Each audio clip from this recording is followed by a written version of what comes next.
Hello and welcome to Tracy Roman Reads. I'm back again with another video. As you can see, my backdrop is a little bit different today. I'm recording from our, media room, the room where we watch television and movies in my house, because today I'm going to be talking about a movie that I saw that was an adaptation of a book that I read and enjoyed. Now, I will tell you that I actually stumbled across the movie and another movie too that I'll probably be doing later in the year on the channel. I'm trying to remember if I ever saw anything about it becoming a movie. I don't remember a single advertisement, don't remember when it was in theaters, but the movie in question is called The Girl on the Train, and it is based on the book The Girl on the Train by Paula Hawkins. Okay. And I read this book, I want to say like maybe a decade ago. Because these years are just passing by so fast. It does not seem like it was that long ago, y'all. But let me see. It says, yeah, I read this book when it first came out because it's a hardcover. I think I bought it when it first came out. This book came out in 2015, and I want to say that I read it pretty close after that. But I happened to be scrolling on the TV, and they like had this block of like books to movies or something like that. And when I saw it, I was like, what? And because it had been so long, I went and grabbed the book off my shelf to, kind of skim through it to be like, okay, now what was this book about? Because anybody that reads as much as I do, like books that were like 5 stars across the board, or, that had something that was really impactful. Like a lot of those books stay with me. And then others, like I remember, bits and pieces of them and what made them enjoyable. And that was the case with The Girl on the Train. So I was like, well, let me watch the movie and see how close it, jives with the book. So, I kind of skimmed the book and refreshed my memory. And let me just tell you guys what it's about for those of you who may not know. So there is a woman by the name of Rachel, and every day she takes the train, into town, into work or wherever, and she sees this couple, like their house, the back of their house faces the train, and she has a perfect view, because sometimes I think the train stops or changes tracks or something where it slows down just enough where she can, really look at these people and what they're doing, if they're on their back porch or in their backyard. And, it just seems like a man and woman who are just in such a, loving relationship. And she has just built this whole narrative about who they are in her head. And that's important because Rachel, her marriage dissolved, right? She got a divorce, and a big part of that had to do with her alcoholism. Her and her husband had been trying to have a baby, and, it didn't work out. And she kind of, went into like this abyss, right? And it eventually broke up their relationship. Now I'm going to pause here and say this video will be ripe with spoilers, because I read the book and I watched the movie, and I'm trying to do a fair comparison. So there'll be elements that I'll probably have to mention. So if you have plans on watching or reading, you may want to skip this video. Okay, thank you. So anyway, immediately when I started watching the movie, and just the cinematography, it transported me back, and things started coming back to me about this book, because I remember thinking, while I was reading, I had this vision of a very dreary, setting, something that was kind of dreary, wooded, rainy. And I think that I was getting that because the character, Rachel, was so, depressed and oppressed, that the whole story just seemed to be just kind of like, oh, woe was I. And I feel like the cinematography in the movie like captured the setting, or how I envisioned it in the book. Now in the book, the I remember that there was a big twist, right? Because on its face, it wasn't, it just maybe seemed like Rachel and her alcoholism and her delusions, and she wanted her ex back because she was looking at this couple and she was, just missing what she had. And, she would have episodes where she would black out. And so it's like reality started to get a little blurry. Like, did that really happen or did I make that up? And I feel like the actress, the main actress who played Rachel in the movie was Emily Blunt. And, she's from A Quiet Place, Devil Wears Prada, and a bunch of other movies, Sicario. And I feel like she did an excellent job of playing Rachel and capturing her anguish and her sadness and hopelessness, and like the fact that she was a drunk. I think she really embodied that character really well. And then even as we got to the twist, where, because the couple that she had been watching, the woman ends up missing, and when she finds this out, because, she that was her best friend in her head, she had to become a part of the whole investigation, and she went and talked to the man's wife and acted like her and the woman were friends. It was a whole mess. And the guy that played her husband, it was an actor by the name of Luke Evans. And I feel like he gave just enough portrayal, because just like in the book, you were like, okay, he's shady. Was he abusive to her? Did he kill his wife? Like, what happened with that? And then you had, she was seeing a psychiatrist, and it was Edgar Ramirez played the psychiatrist, and there was a little something there. And I feel like, just, if you had never read the book, I feel like the movie gave you the same kind of vibes, because you were like, well, that was inappropriate. What did the therapist have something to do with it? Like, but because I knew what was going to happen and I knew who was guilty and the twist and everything, I didn't like, I knew what was going to happen. So I wasn't like, oh, what did he do?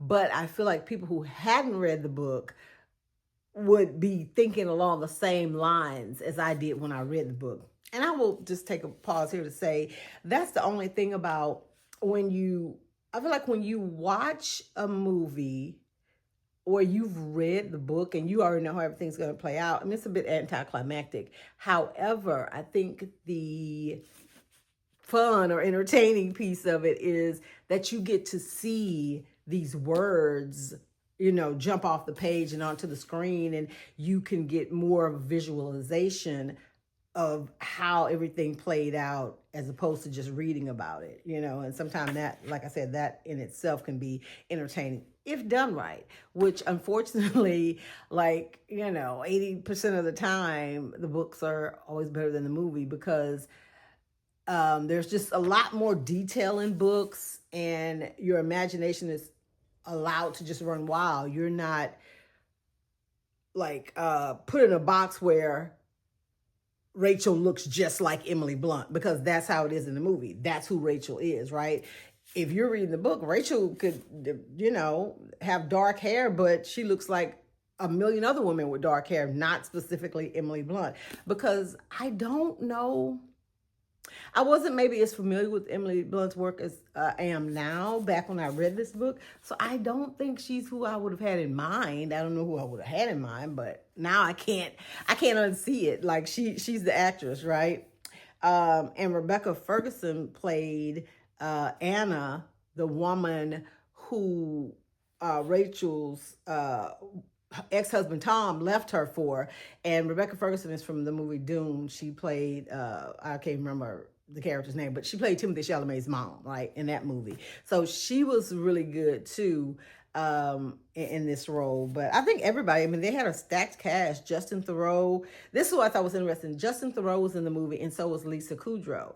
And there's like 6 degrees of separation between the two of them, because he's married to, I don't know if they're still married, but he was married to Jennifer Aniston, and Lisa Kudrow played one of her friends on the show Friends. So I thought that was pretty interesting. Allison Janney was one of the investigators in the movie. So yeah, and the director was Tate Taylor. He did the movie The Help. So a lot of talent in the movie, and I feel like that it was a solid adaptation, And Justin Theroux played the ex-husband Tom, and when that twist happened, it was interesting because I'm trying to think as far as book to movie adaptations that I've seen, if I've ever seen it play out this way, and I can't think of one offhand. But there was this thing that happened, like when the twist happened, you also saw a twist of his personality, like visually, right? Like initially he was this long-suffering ex-husband of this alcoholic woman who wouldn't leave him and his new family alone, and he was trying to be patient and loving and show her some grace, and he felt sorry for her, and he knew she was sad and lonely and all this type of stuff. And we got flashbacks of what allegedly happened, and he was kind of fearful of her until he just couldn't take anymore and he left. But then when the twist happened, we saw like he twisted, right? And he became the total opposite of the person he was in the first half of the movie. And you saw like this visible change in him, like, okay, he's a monster. And then you started getting the actual flashbacks of what happened in those scenes. I thought that was really clever. The way that the director, chose to do a visual of that twist, because sometimes I think that's maybe the hardest thing for readers. We know how we felt in the gasp and the clutching of the pearls and the throwing of the books and the mouth agape when we read the twist. So maybe to see it play out on film with that same that, I think that makes the difference, especially if you're in the mystery suspense genre and you're doing an adaptation. I think that's what makes the difference. It has to be believable. Like, we were following this guy all the way through, and you're thinking this woman is harassing them. Why is she doing this? And then when things flip, you're like, oh my God, what a bastard. All in all, I felt like it was a really good adaptation of the book. Both the book and the movie start off really like slow, right? It's kind of almost like a slow burn to the action. And it's not until Megan, the woman that Rachel saw, at the house with her husband, it's not until she goes missing that things kind of crank up a bit, and you're like, okay, well, what's going on here? So, I know there's probably mixed reviews about the movie being kind of slow paced or whatever. And even the book, but I personally enjoyed the story and felt like it made up for it during the second half. So yeah, I was I'm glad I saw that when I was flipping through the movies, and I got a chance to watch it because it did bring back memories of reading the book. And there's so many book to movie and book to TV series adaptations coming out this year and next year. And I mean, good kudos to those authors, for writing stories that these studios are bringing to life. And that to me shows the mark of a great writer, because you're writing something that they feel people will be entertained by. And, get your coins. I wish somebody would make a movie out of one of my books, and at the end of the day, they're all storytelling, right? Whether it's an original script or screenplay or television play or whatever, it's all writing a story. So it makes sense that a lot of these popular books would become movies. But, like I said, there may be a handful that I'm like curious as to how, they did them or whatever. I can't say that I'm looking forward to all of the adaptations, because for me, there are some books that I want to keep the memories and the things that I envisioned pure, right? I don't want to watch something that may taint my view of them. And some of them is just not that serious. I'm curious, what are they going to do with this, or how is this going to work or whatever. I mean, it's kind of like if you have a favorite movie and for maybe a long time ago, like let's just say like Back to the Future. I'm sorry, my camera, I think I moved my leg. I'm on the couch, so sorry if I had some shaking there. I did it again. But let's say like your favorite movie is Back to the Future. And that's a classic. You know, it's Michael J. Fox. That's the DeLorean. That's like a time capsule. Don't redo that like that. You know what I'm saying? I'm not saying that there was plans to do update of that or anything, but you know, I feel like that's kind of how it is with books. There are some books like don't make a movie. Like people need to read. Pick up a book. Like there are some books like let's just keep that in book form. Let's just keep that story contained to the pages, and everything doesn't have to go to the screen, because again, a lot of times they get it wrong, and you know, it could ruin the experience. But anyway, enough of me. Let me get off my soapbox. So yeah, The Girl on the Train by Paula Hawkins. So if you have read the book and you did not know, yes, there was a feature film adaptation.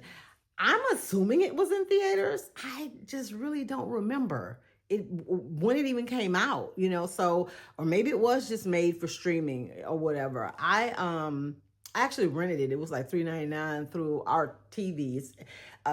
I went through Prime. I think I went through Prime, or maybe it was Google Play or something. But either way, it's not on like any of the streaming services that I saw, you know, where you could watch it for free necessarily. So anyway, if you have a read Girl on the Train or watched the movie, or you've done both, what did you think about the adaptation? Let me know in the comments. Thanks so much for watching. Make sure that you like this video. And if you have not already, take this opportunity to subscribe to my channel. You guys enjoy the rest of your day, and I will see you next week. Bye.